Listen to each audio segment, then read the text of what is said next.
तो इस वीडियो में हम अपने 36 नंबर क्वेश्चन को सॉल्व करेंगे और इस क्वेश्चन में ये कहते हैं कि write a function called make shirt that accepts a size and the text of a message that should be printed on a shirt. तो इस क्वेश्चन में हमें एक फंक्शन बनाना है और वो जो फंक्शन है वो पैरामीटराइज फंक्शन होगा जिसमें हमें दो पैरामीटर देने हैं। एक पैरामीटर होगा हमारे साइज और दूसरा होगा टेक्स्ट। तो देखते हैं आगे क्या कहते हैं। The function should print a sentence summarizing the size of the shirt and the message printed on it.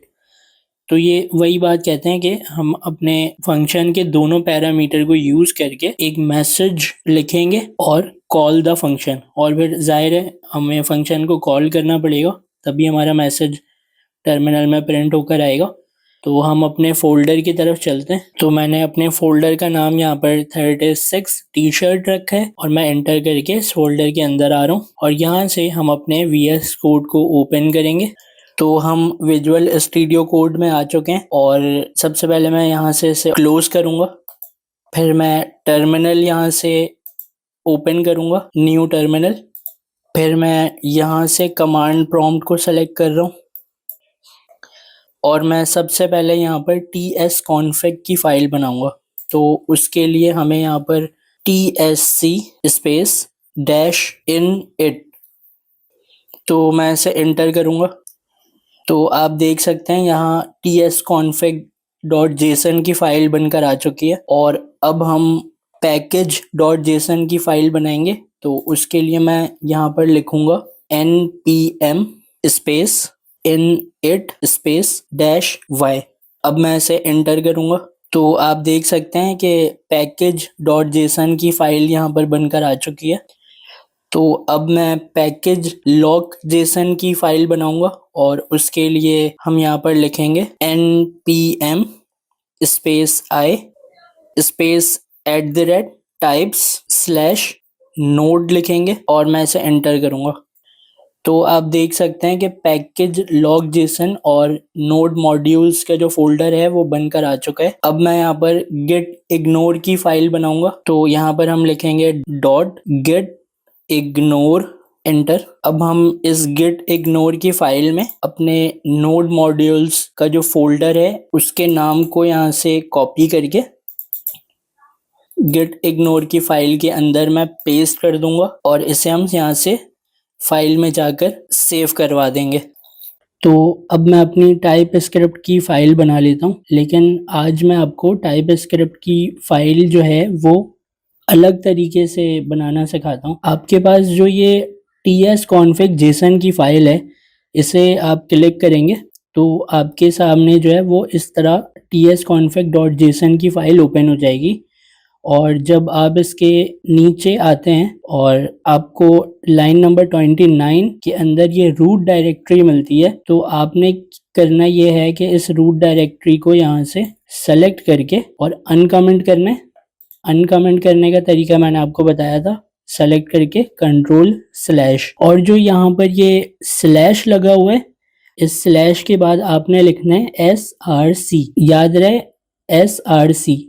यहाँ पर देखें क्या लिखा हुआ है ./src, और उसके बाद फिर आपने नीचे आना है और नीचे आने के बाद आपको आना है लाइन नंबर 58 में और लाइन नंबर 58 में आपको दिखेगा आउट डायरेक्टरी। तो ये जो आउट डायरेक्टरी है इसे आपको सेलेक्ट करना है और सेलेक्ट करने के बाद आपको कंट्रोल/ दबाकर इसे अनकमेंट करना है और ./ के बाद आपको यहाँ पर लिखना है DIST।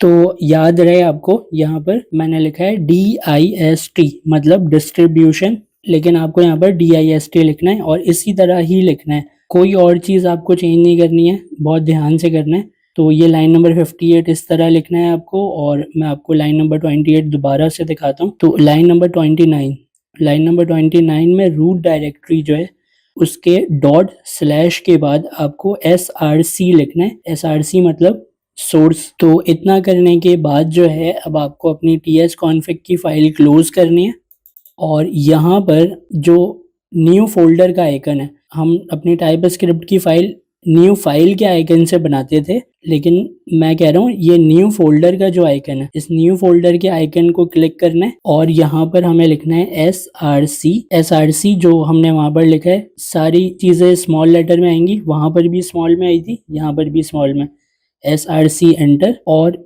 इस फाइल को हम ओपन करेंगे क्लिक करके, तो आप देख सकते हैं इसका एरो चेंज हो चुका है। और यहाँ से मैं इस SRC के फोल्डर पर राइट क्लिक करूंगा तो मेरे पास न्यू फाइल का ऑप्शन आएगा, तो मैं न्यू फाइल को यहाँ से सेलेक्ट कर रहा हूँ और इसके अंदर मैं लिखूंगा अपनी टाइप स्क्रिप्ट की फाइल का नाम। तो मैं अपनी टाइप स्क्रिप्ट की फाइल का नाम टी शर्ट रख रहा हूँ और इसके एंड में आके .ts लगा रहा हूँ और मैं अपने इस टी को भी स्मॉल कर रहा हूँ और अपने शर्ट के एस को भी स्मॉल कर रहा हूँ। तो मैं ऐसे एंटर करके अब अपनी इस फाइल में आ जाता हूँ और यहाँ पर मैं अपने मैसेज को पेस्ट करके कमेंट करूँगा और मैं इस कॉल द फंक्शन को नीचे वाली लाइन में ले लेता हूँ और इसे यहाँ पर कमेंट कर देता हूँ। कॉल द फंक्शन मैंने ऐसे क्यों लिखा है, क्योंकि ताकि आपको पता चले कि फंक्शन हम जब भी बनाते हैं तो उसे हमें कॉल भी करवाना होता है, तभी वो फंक्शन चलता है। तो कॉल द फंक्शन जो है वो एक इम्पॉर्टेंट स्टेप है, इसलिए मैंने इसको थोड़ा नीचे करके लिख दिया। अब हम बनाएंगे फंक्शन और फंक्शन को बनाने के लिए हमें यहाँ पर लिखना पड़ेगा फंक्शन। तो ऊपर से मैं फंक्शन को कॉपी करके यहाँ लिख लेता हूँ फंक्शन, और फंक्शन का देना पड़ता है हमें उसके बाद नाम, तो नाम भी मैं यहाँ से ऊपर से कॉपी कर लेता हूँ मेक शर्ट। और अब हमें देना है इसके बाद पेरेंथेसिस, और पेरेंथेसिस के अंदर इन्होंने हमें कहा है कि 2 पैरामीटर ये फंक्शन लेता है, एक साइज और दूसरा टेक्स्ट। तो यहाँ पर सबसे पहले तो मैं लिखूंगा साइज, ये एक वेरिएबल है साइज और ये इस फंक्शन का पैरामीटर भी है। तो साइज के बाद मैं कॉलन लगा के इसकी डाटा टाइप डिफाइन करूंगा स्ट्रिंग, और फिर कॉमा लगाकर यहाँ पर मैं लिखूंगा टेक्स्ट, और टेक्स्ट के बाद मैं फिर कॉलन लगाकर इसकी डाटा टाइप डिफाइन करूंगा स्ट्रिंग, और इस पेरेंथेसिस के बाद हम अपने कर्ली ब्रेसेस को लगाकर इसे एंटर करेंगे। तो हमारा फंक्शन जो है वो तैयार हो चुका है और इसमें हमने लिखा है सबसे पहले फंक्शन, फिर हमने फंक्शन का नाम लिखा है, उसके बाद फिर हमने पेरेंथेसिस का यूज़ किया है। पेरेंथेसिस के अंदर हमेशा पैरामीटर आते हैं, तो इस फंक्शन में हमारे पास 2 पैरामीटर हैं, एक है साइज और दूसरा है टेक्स्ट, और इन दोनों के डाटा टाइप को मैंने स्ट्रिंग रखा है। फिर हम अपने कर्ली ब्रेसेस के अंदर अपने कोड को लिखेंगे और जिसमें हम लिखेंगे console.log, और इसके पेरेंथेसिस के अंदर मैं बैक टिक का यूज़ करूँगा और यहाँ पर मैं मैसेज लिखूँगा creating a large shirt with the message. इसके बाद मैं कॉलन लगाकर स्पेस देकर अपने डॉलर साइन का यूज़ करूँगा और कर्ली ब्रेसेस लगाऊंगा, और इस कर्ली ब्रेसेस के अंदर क्योंकि ये हमारा मैसेज है तो मैं इस टेक्स्ट को यहाँ से कॉपी करके इसके अंदर पेस्ट कर दूंगा, और जो यहाँ पर हमने लार्ज लिखा है इस लार्ज को मैं यहाँ से रिमूव करके डॉलर साइन लगाकर कर्ली ब्रेसेस लगाकर इस साइज को यहाँ से कॉपी करूँगा और इसके अंदर पेस्ट कर दूंगा। तो इस तरीके से हमने अपना एक मैसेज लिख लिया अपने पैरामीटर्स को यूज़ करके, और इस लाइन को एंड कर देंगे हम अपने सेमीकोलन से। फिर हम इस लाइन के बाहर आकर इस फंक्शन को कॉल करेंगे, क्योंकि ये जो कॉल द फंक्शन है ये इम्पॉर्टेंट इसलिए है कि फंक्शन जो है वो तो हम बना चुके हैं, लेकिन इस फंक्शन को कॉल भी करना पड़ता है, और क्योंकि ये फंक्शन जो है वो 2 पैरामीटर लेता है तो हमें इसको पैरामीटर्स भी देने पड़ेंगे। मिसाल के तौर पे इस फंक्शन को कॉल करने का क्या तरीका होता है कि इसका जो ये नाम है यहाँ से हम कॉपी कर लेते हैं। सबसे पहले हम लिखते हैं फंक्शन का नाम, उसके बाद हम लिखते हैं फंक्शन के पेरेंथेसिस। तो यहाँ पर ये जो मैंने पेरेंथेसिस लगाया है, मतलब ये जो राउंड ब्रैकेट है, ये यहाँ पर इस फंक्शन को एग्जीक्यूट करवा रहे हैं। अब आपको शायद याद आ रहा हो कि मैं जब भी वीडियोस में बोलता था कि ये मेथड है, ये फंक्शन है, तो हम यहाँ पर पेरेंथेसिस देंगे। तो हमें ये पेरेंथेसिस देने पड़ते हैं ताकि वो जो फंक्शन होता है वो कॉल हो पाए, हम उसे कॉल कर सकें। तो अब देखें ये जो फंक्शन का नाम है इसके नीचे ये स्विगली लाइंस आ रही हैं, मतलब यहाँ पर ये हमें बता रहा है कि कोई मसला है। तो हम अपना माउस इसके ऊपर लेकर जाते हैं और ये कहता है एक्सपेक्टेड 2 आर्ग्यूमेंट्स, मतलब जैसे मैंने अभी बोला कि ये जो फंक्शन है वो 2 पैरामीटर लेता है। और मैं आपको बताऊं ये पैरामीटर और आर्ग्यूमेंट्स इन दोनों में फ़र्क ये होता है कि जब आप फंक्शन को कॉल करते हैं, मतलब इस वाली लाइन में हम क्या कर रहे हैं, फंक्शन को कॉल कर रहे हैं, और ऊपर वाली लाइन में हमने क्या किया है, फंक्शन को बनाया है। तो जब आप फंक्शन को बनाते हैं तो फंक्शन के नाम के बाद जो पैरेंथेसिस है उसके अंदर आप पैरामीटर्स देते हैं। जैसे यहाँ पर साइज और टेक्स्ट है, ये दोनों क्या है, पैरामीटर है इसके।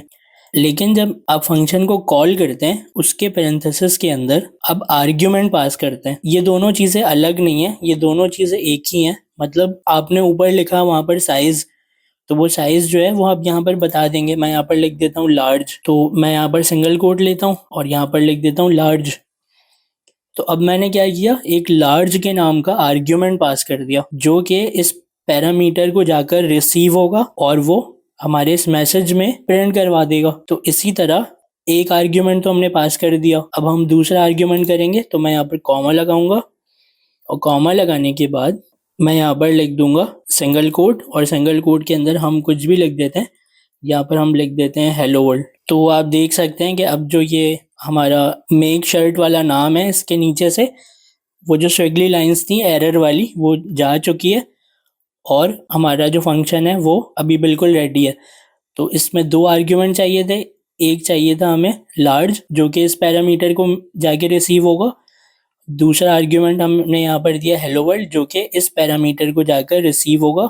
और इस तरीके से हमने अपने फंक्शन को कॉल कर लिया। ये बहुत इजी है, हमने ऊपर वाली लाइन में फंक्शन को बनाया, नीचे वाली लाइन में कॉल किया, और बस अब हम टर्मिनल में इसे चला कर देखेंगे। तो मैं इसे लाइन को सेमी कॉलन लगा के यहाँ पर एंड करता हूँ। तो आप अगर चाहें तो आप यहाँ पर इस पूरी लाइन को कॉपी करके ऐसे 3-4 दफ़ा फंक्शन को कॉल कर सकते हैं, और इसमें आप लिख दें यहाँ पर मीडियम, यहाँ पर लिख दें आप स्मॉल। तो अब क्या होगा कि जितनी दफ़ा भी आप चाहें वो आप इस फंक्शन को कॉल कर सकते हैं।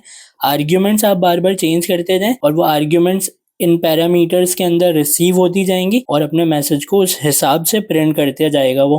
तो मैं आपको टर्मिनल में इसका रिज़ल्ट दिखाता हूँ। तो हम टर्मिनल में यहाँ से कमांड प्रॉम्प्ट को सेलेक्ट करेंगे और यहाँ पर मैं लिखूँगा TSC एंटर। मेरी फाइल कंपाइल हो चुकी है। अब हम ओपन इन इंटीग्रेटेड टर्मिनल करेंगे अपने dist वाले फोल्डर को, और यहाँ पर मैं लिखूँगा नोड, अपनी फाइल का नाम .js, और मैं इसे एंटर करूँगा। तो आप देख सकते हैं कि यहाँ पर मैसेज के साथ प्रिंट हो चुका है, creating a large shirt with the message hello world, creating a medium shirt with the message of hello world, creating a small shirt with the message of hello world. तो एक दफ़ा function बनाएं और उसको बार बार use करें different arguments के साथ। तो मुझे उम्मीद है कि आपको ये क्वेश्चन समझ में आ गया होगा और आपने सॉल्व भी कर लिया होगा। तो यहाँ पर ये क्वेश्चन जो है हमारा एंड हुआ। Thank you.